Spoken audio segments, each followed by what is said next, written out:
Get it started. All right, this feels almost illegal to know, but our windows were so old and just desperately needed to be replaced. So I called a few. Want to give credit to the brother for this beautiful film. Oops. What someone else won't you do it? Think how you improve. It took them 30 days for you to learn from. We've been told that the first people who occupied America, the Native Americans, came here across the Bering Strait. But what if someone told you that when the Native Americans came across the Bering Strait, there were people already living here? These people had an established civilization that not only rivaled that of Egypt in its height, but is also much older. The Washitaw were on this land that we call America. So the Washitaw do not come from anywhere. We do not come to America from someplace else. We were already here. We have always been here. Back to the time when scientists called the land Pangea, when it was one piece. So we have always been on this land.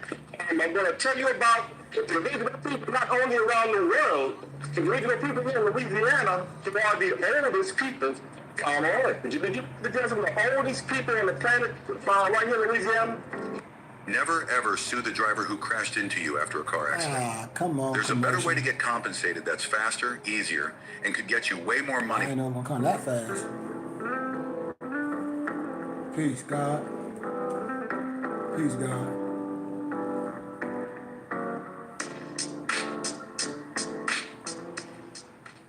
Wow. Much love and respect to everybody that's tuned in. Thanks for being here once again. It's been a long time. It's been a while since I uploaded a video. I'm sorry. I had my reasons. But I want to apologize before I even get into this. I want to give credit to the brother that put this film together, Kinu. If I'm saying the brother name correctly, I always like to give credit where credit is due. But the brother put beautiful films together, and that's what I love when brothers do scholarship. No matter if anyone agree with it or disagree, but the scholarship is there for especially brothers and sisters that may look alike or may have some of the things that may be similar or feel the same way about everything, can have something to compare to and can have a civilized conversation, you know? So that's why I share films and things. I always want to, let people know, because you have brothers and sisters that may be trolls. Hold on. Hello? Hello, that was the check money. I got some money on some. Whatever you want to get.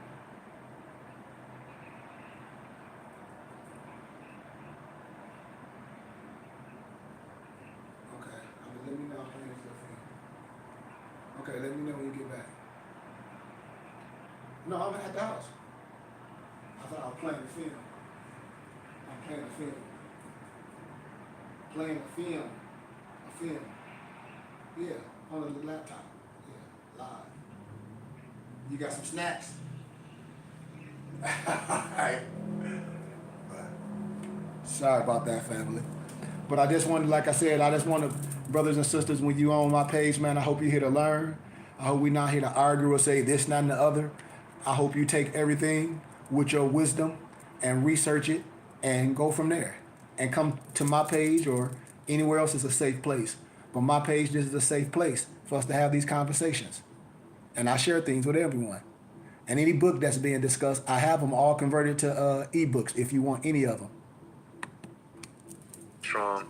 Hope you guys enjoy what I got today, this new series, and a lot of new content I got coming. So I just wanted to say, before we continue with the presentation, you know, as you guys heard in the beginning, it's about the Washitaw Moors, the ancient ones, right?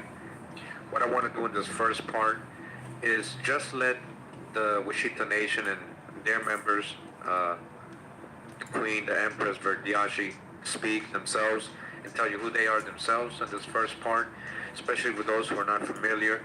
And just so we can go ahead and then bring up some questions after we hear everything, right? So in the next parts, we'll try to get historic. Just want them to be able to go ahead and present information that was given to us all these years.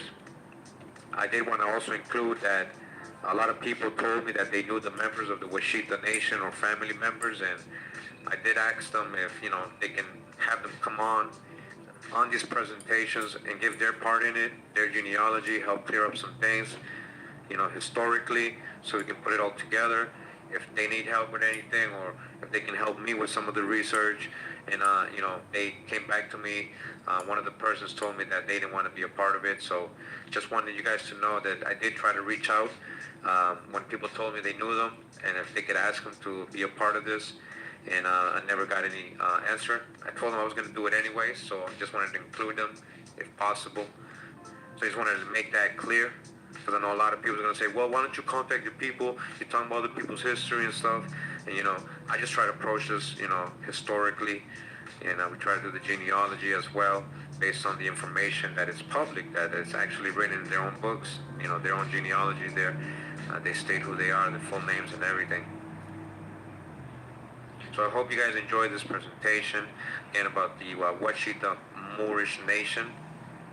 Alright, so, you know, we're gonna basically, in this video, like I said, we're gonna discuss, you know, the Moorish Washitaw history. One of the main sources a lot of people send me is this book right here. They've been sending me this book for the longest time. You know, I've read the book, you know, and so I wanted to give you my opinion on it. I want to be able to go ahead and see if we can prove what's in it, not just to prove it just because we just want to prove somebody right or wrong, but it's just so we can have a true history, an accurate story, something we could actually look up, you know, with historical documents, you know, genealogy maybe, you know, primary sources from that time, what did they saying.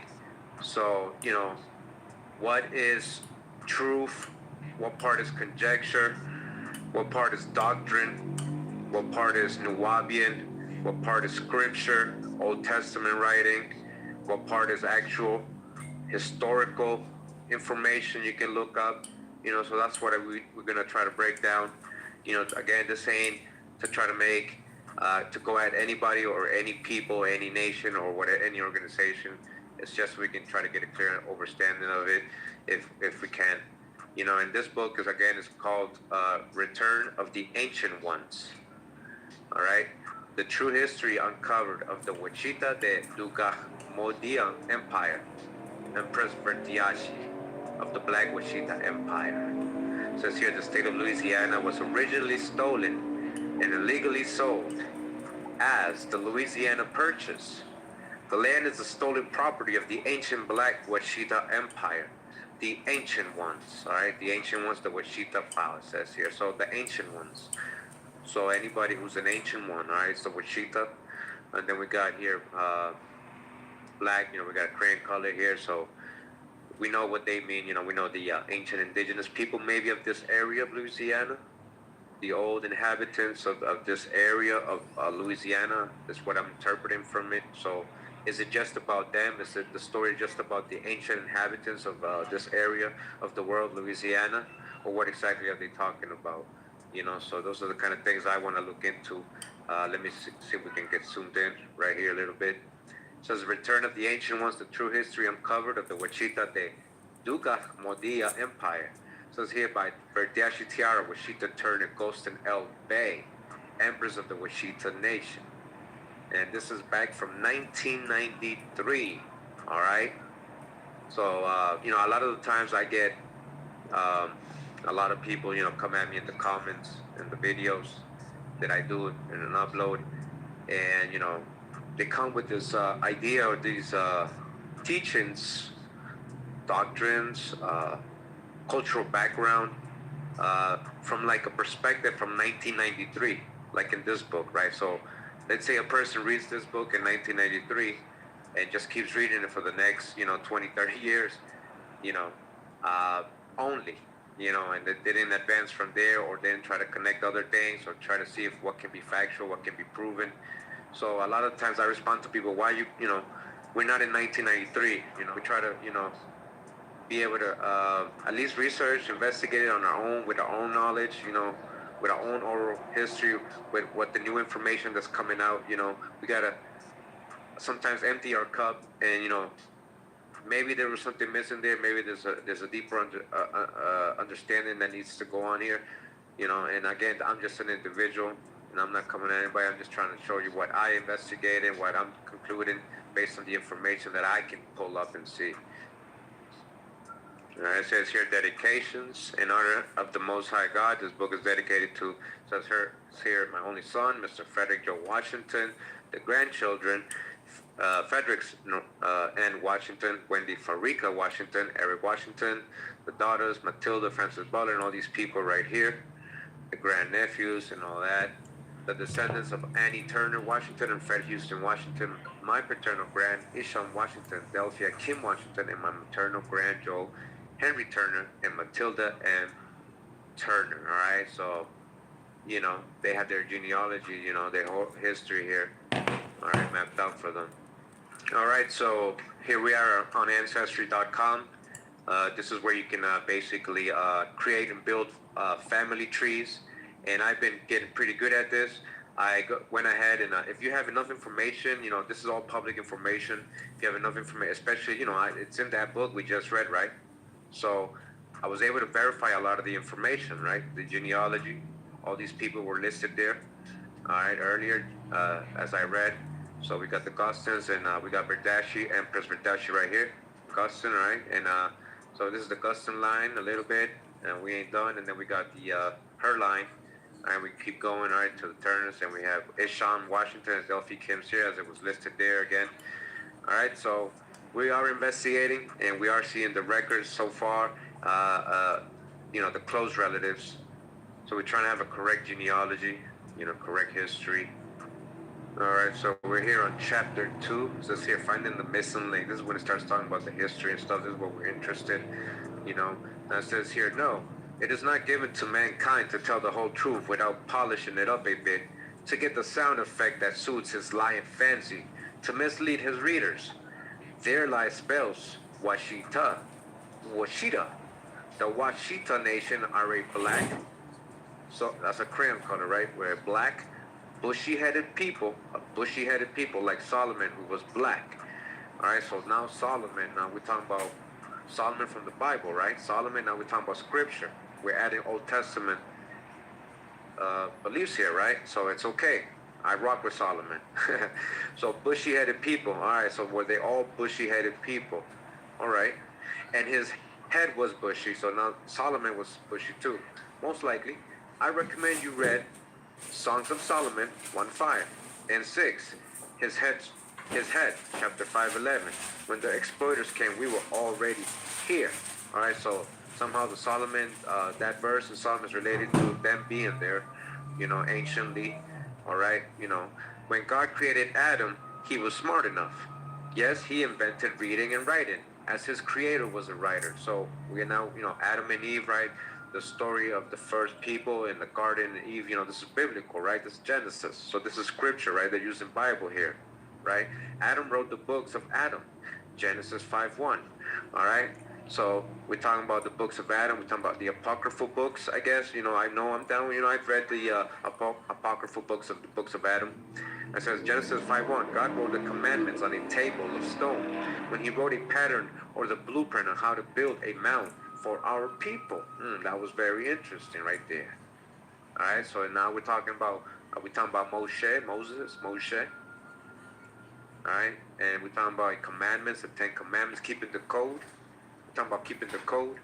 This is all Old Testament, right? The Torah, right? Scripture. So we're using scripture, right? Just want to be clear, we're using scripture right now as the source of the start of the history, right?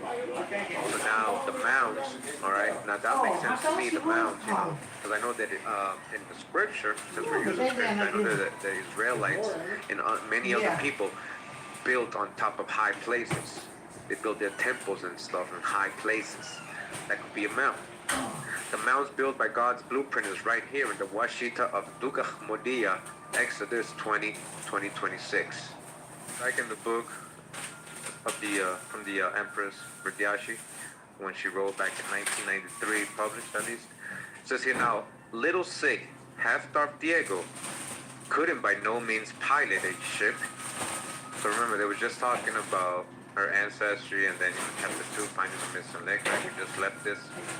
So now down here it says, remember, she's quoting the Bible so far. That's, the source that she's been using so far. All right, so now little Sig half-starved Diego couldn't by no means pilot the ship.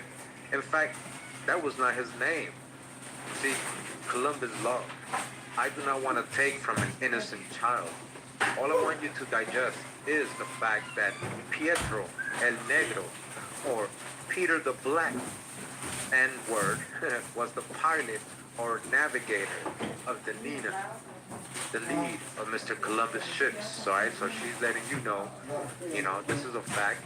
We've actually shown the sources, we've actually shown the history, and what Pietro basically meant so-called black, or dark skin. It's like saying Pedro, or Pietro. In Portuguese, you can say somebody with dark skin is Pietro. Pietro, all right, or Preto. Dominicans will, in the Caribbean, in Spanish countries, they use Preto, ele Preto. So we have a Moorish, possibly Sephardic Jewish, Muslim, Morisco crypto Jew, captaining, navigating the ship, all right, just like. And we know that's more accurate history. We know that these were the people who were navigating the oceans, right? A lot of these people from Spain and Portugal who were the navigators, the pirates, the captains, conquistadors, all right? That is why the word, the N, doesn't bother me, she says. I take one G out and I have Niger. The missing link has always been here. Black, all right? So called black, so what does all this mean? What is the missing link? Imagine being able to build an app with your name on it just by thinking about it. Meet Base 44, a complete AI creation platform. All men came from a black pair, all right? Black. However, the most educated would rather teach a lie, that he came from a monkey, all right, without explaining who made the monkey.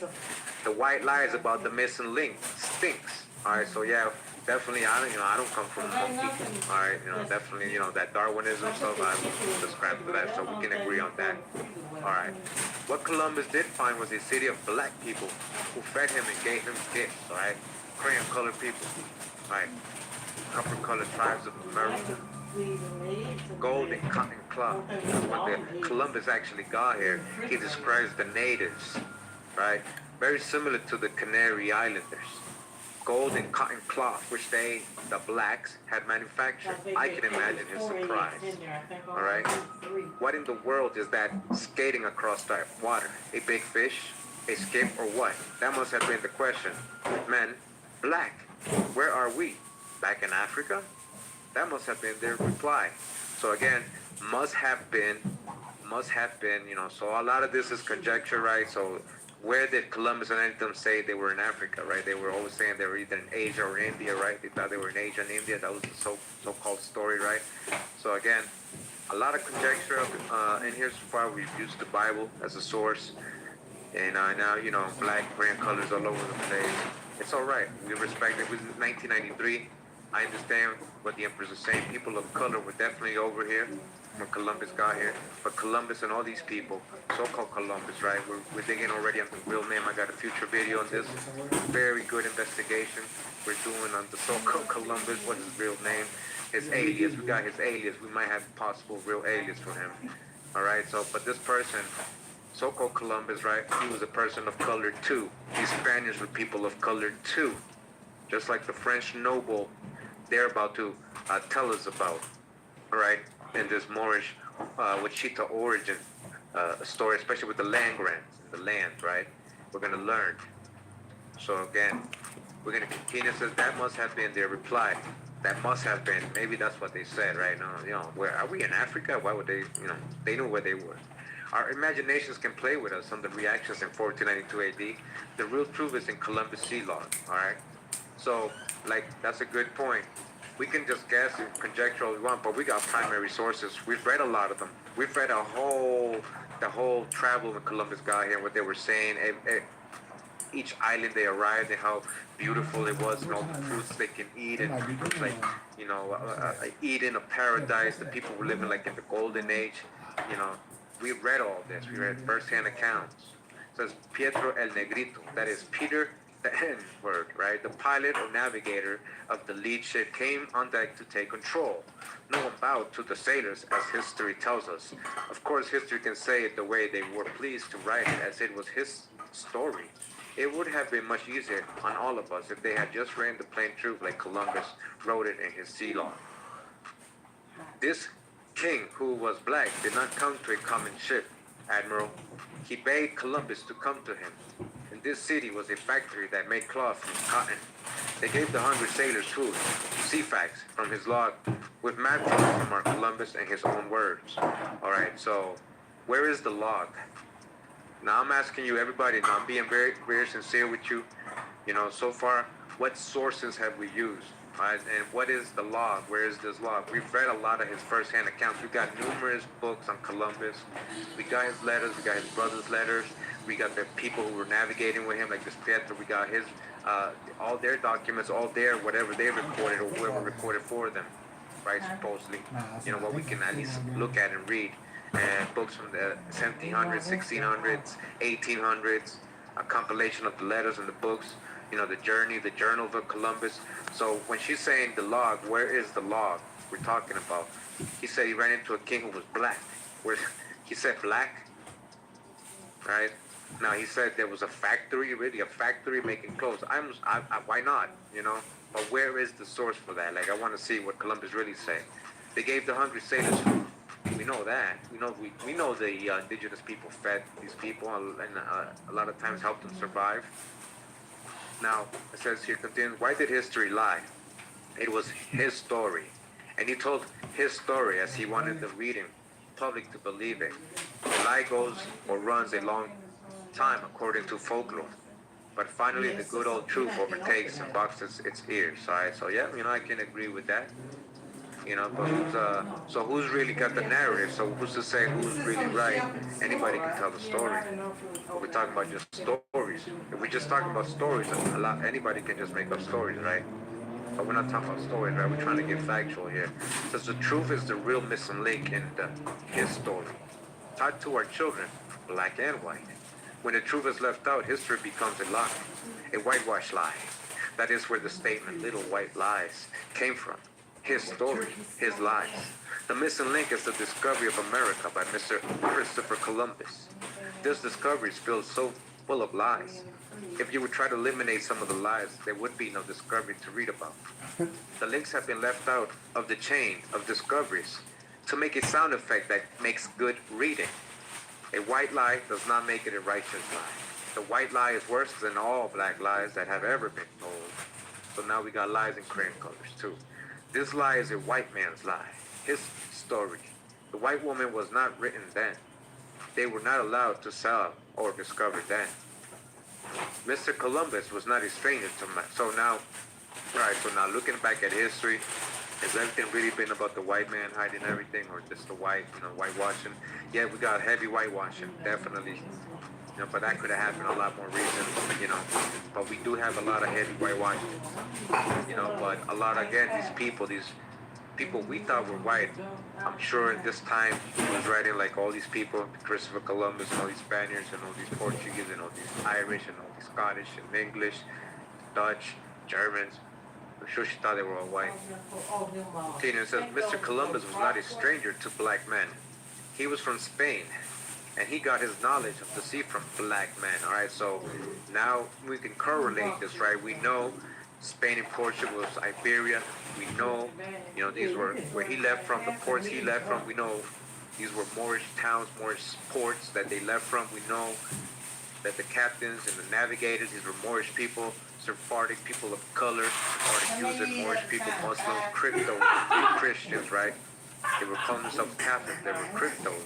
And you know how, she called black, but, Columbus was also a person of color. The Black Moors had ruled Spain for 900 years prior to 1492. 900 years, right? Spain and Portugal, right?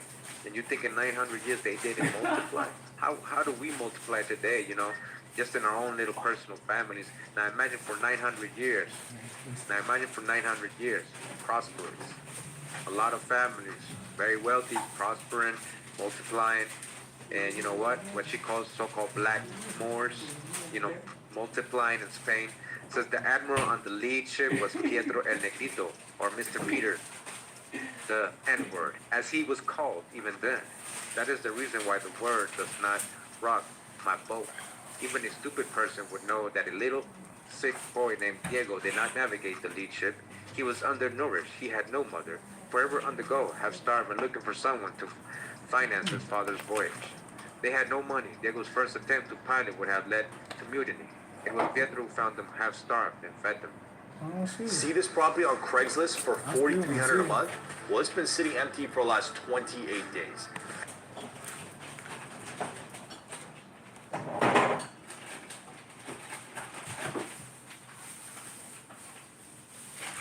In the next few minutes, we'll tell you about a very old and ancient people, the first Americans, the Washitaw de Mountain. Although it is known by archaeologists, historians, and anthropologists that an old and ancient people occupied this land before the American Indian, up until recently, not much effort has been made to educate the general public of this fact. People ask, what are the Washitaw Moors? What's a Washitaw? What's the Moor? And understand, I am a Washitaw Moor. The Washitaw Moors have not gone anywhere. We've not disappeared. We're still here. Part of American history that most people want to talk about, but beyond just American history, the Washitaw, we have our own history. The history of the Moors is there. It's been twisted and distorted, and it's just murky legends and the stories that kind of hide the evidence of the Washitaw and the Moors. The evidence of the Washitaw is very prevalent. It's just not being promoted and being taught in the education system. No one wants to talk about a race of people who were pure, civilized, organized, and giant black people. The Washitaw are the dark-skinned original inhabitants of North and South America. They have been referred to as the pre-Columbian civilizations, the prehistoric mound builders, the diggers, and the ancient ones.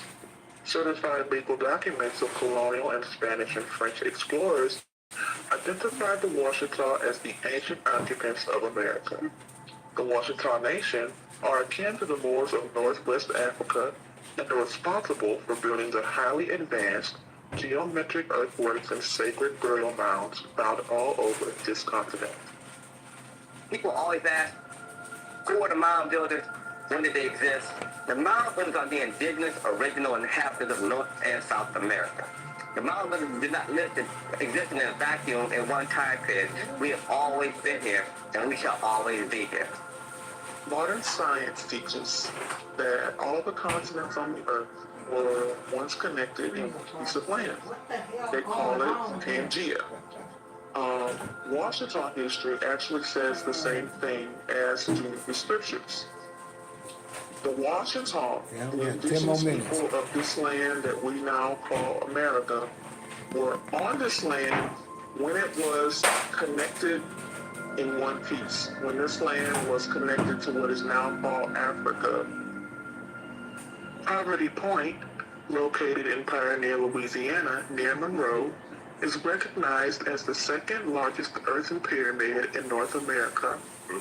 This ancient site, called the Great Bird Mound by the natives, was a cultural center for the advanced temple, mound, pyramid civilization. Poverty Point, as it is currently called, is located in northeastern Louisiana in Washitaw Parish in the city of what is now called Monroe, or near Monroe. The Washitaw referred to it as the Bird Mound because there is a very large earthen mound in the shape of a bird with outstretched wings. In some places, it measures 70 feet high. The wingspan of the bird is 640 feet, and it actually measures 710 feet from the head to the tail. At the base of the bird, at the foot, there are 6 concentric ridges composed of earth, and the Washitaw actually had their homes located on these ridges that at one time measured as high as 5 feet. In a Western education world, Poverty Point has been identified as the oldest community in North America. In that Poverty Point was a complete city in construction.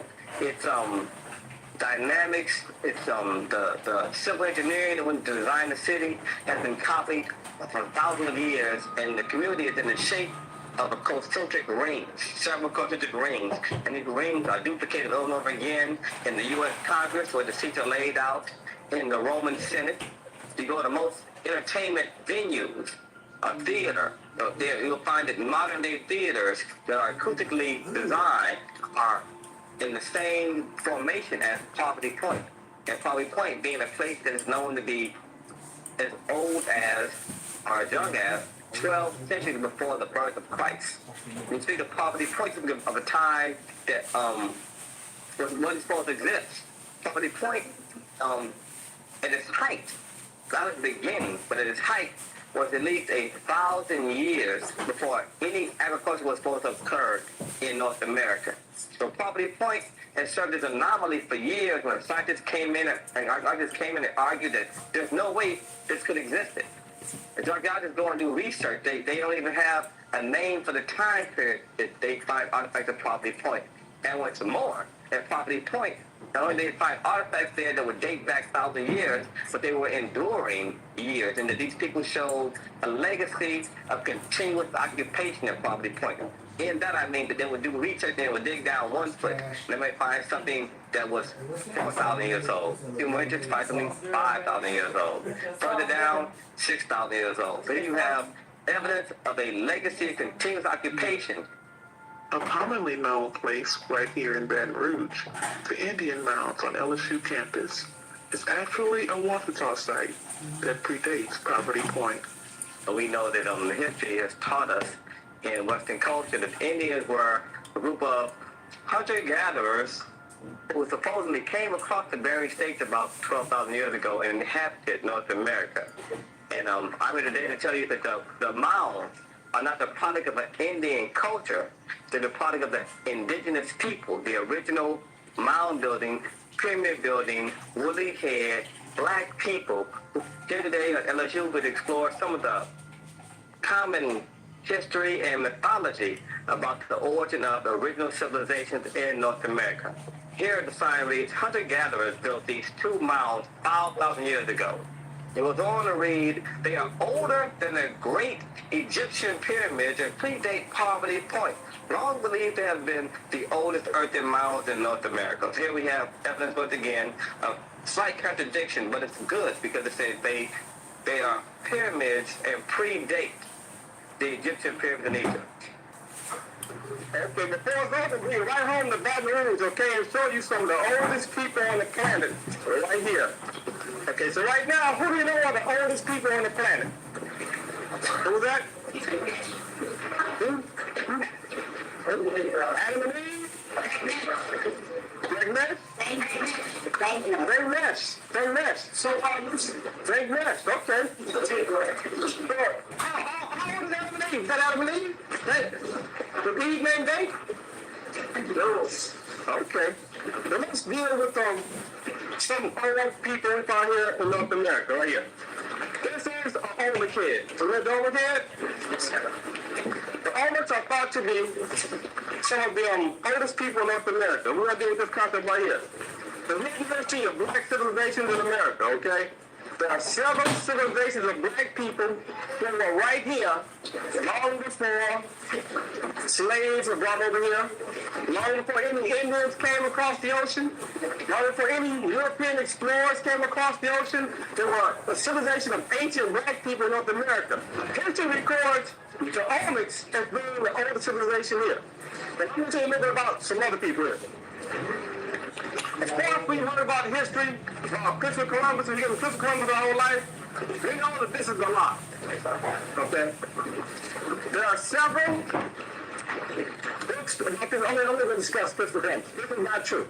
Okay? One thing is not true. Let's go on. Also, we give you a history of the African Holocaust, the slave trade. That's part of our history. This game, you're not ready for it.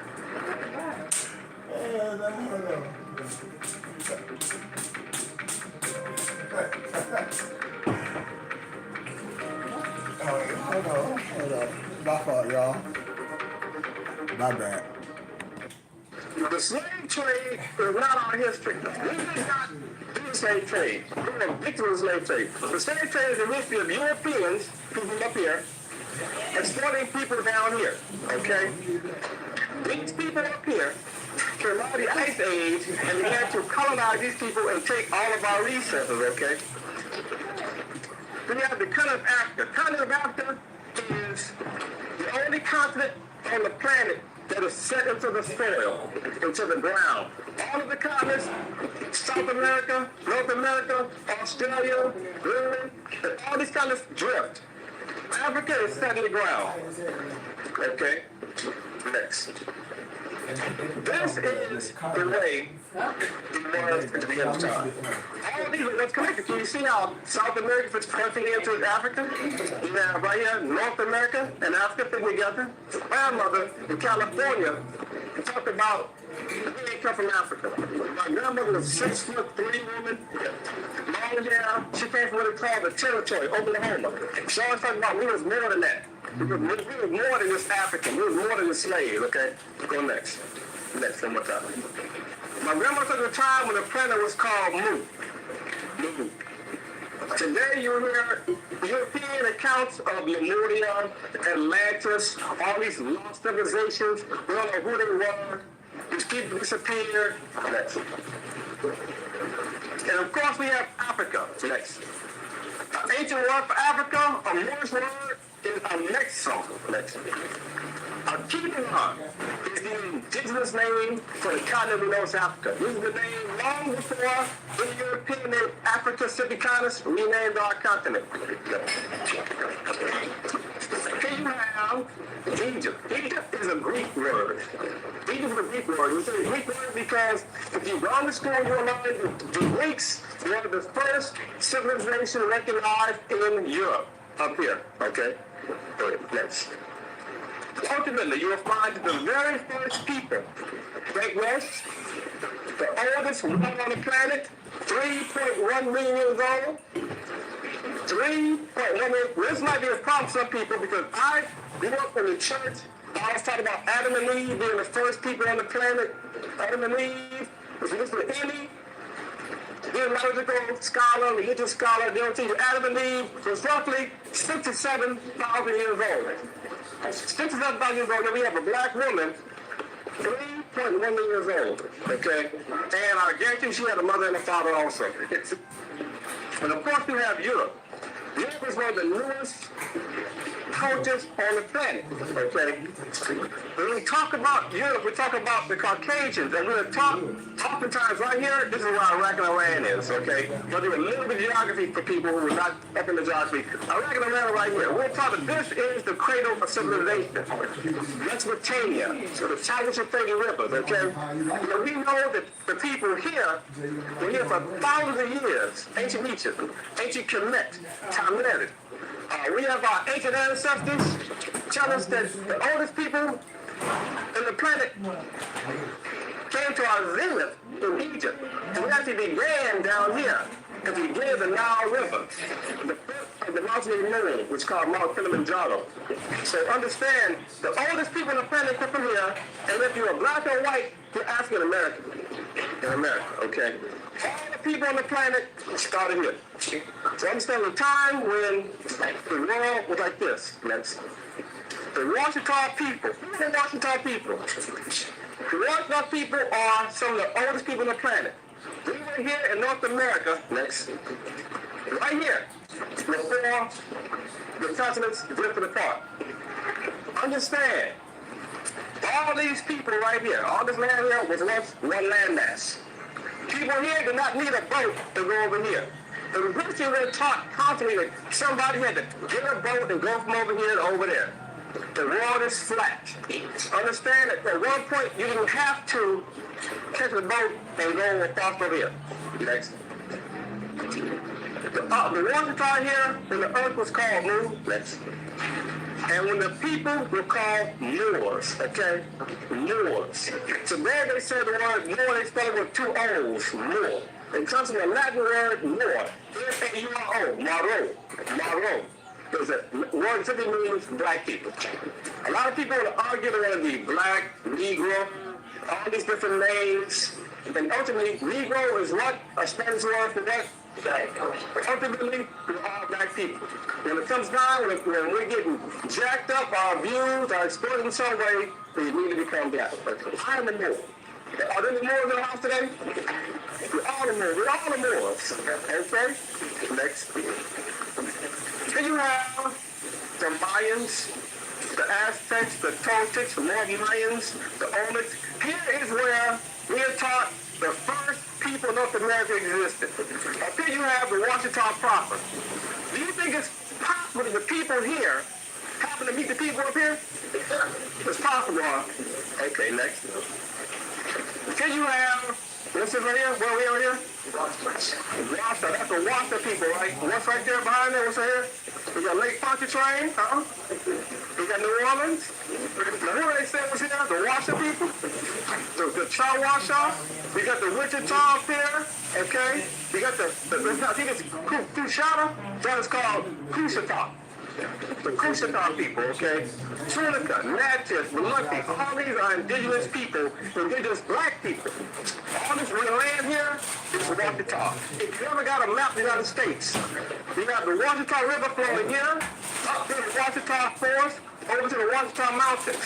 You also have the Washitaw River, the Red River, which runs this way, and there's up the Washitaw River right here, okay? The Washitaw River. When they had the Great Trail of Tears, and the military came in and made all of the Indians get off their land So I gotta stop right there, y'all. I gotta go. I've been almost an hour. We'll give y'all the rest tomorrow. It's a good film. I'm gonna continue to play it. But I see y'all tomorrow, man. Over and out.